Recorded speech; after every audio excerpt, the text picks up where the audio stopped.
Well, folks, this here poem's called Potatoes on the Moon. Well, I hear them talking on the wireless of the threat of global warming, the rising greenhouse gases caused by this oil-intensive farming, rules and regulations, and stay well away from that there shock.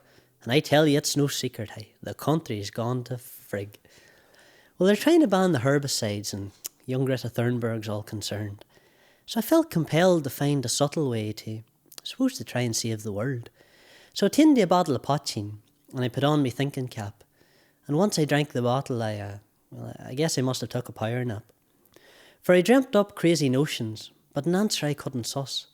Like, where could I find a climate where no hero would make a fuss?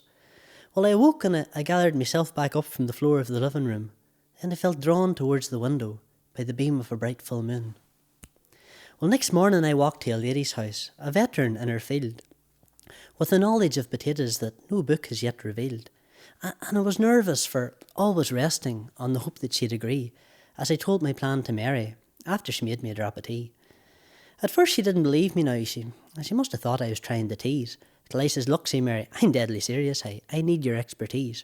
Well, let me grab me cardigan, and we'll go up to the Ballinascreen, but I'd like to be back for 7, it's just there's bingo on tonight. So as we dandered into Jupiterstown, news had started to filter round. And needing items for the journey, I stopped to spend a lock of £1. I priced and I bought a shovel, up Gahor from John McConnell. And Mary, she called in the Davies and got a cassette of Daniel O'Donnell. As we reached the take-off site, we found a mighty crowd was present. A pile of reporters and paparazzi to view our trip towards the crescent. And a bid farewell to Father Madden, and he actually cried a bit, saying, "Son, please God be careful, and I hope your ma's got a candle lit." I told Lil Boy not to worry, I'm going to make my townland proud. Me and Mary shall return as heroes, da, should we succeed beyond the cloud. We then hopped aboard the basket of Haggerty's hot air balloon, sailed the sky, waved goodbye, and soared off to the moon. Well, Mary prayed for our safe passage upon leaving planet Earth. We were met with some resistance, but it was just a lot of Martians clodding turf.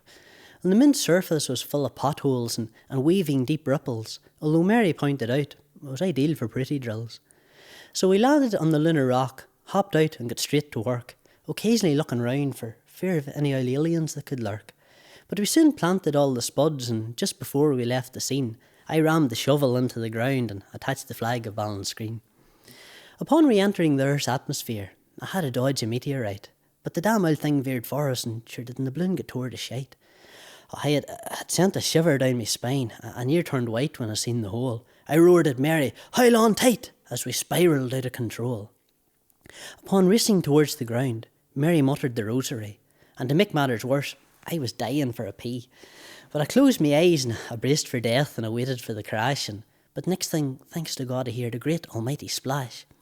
And then came the voice of Mary, saying, "Son, are you okay?" "Christ, I can't believe it," she says. "We've landed in Loch Fay." Well, we both swam back to shore, and Mary, to her credit now, she never made a fuss. She just went home and changed her clothes and got the bingo bus.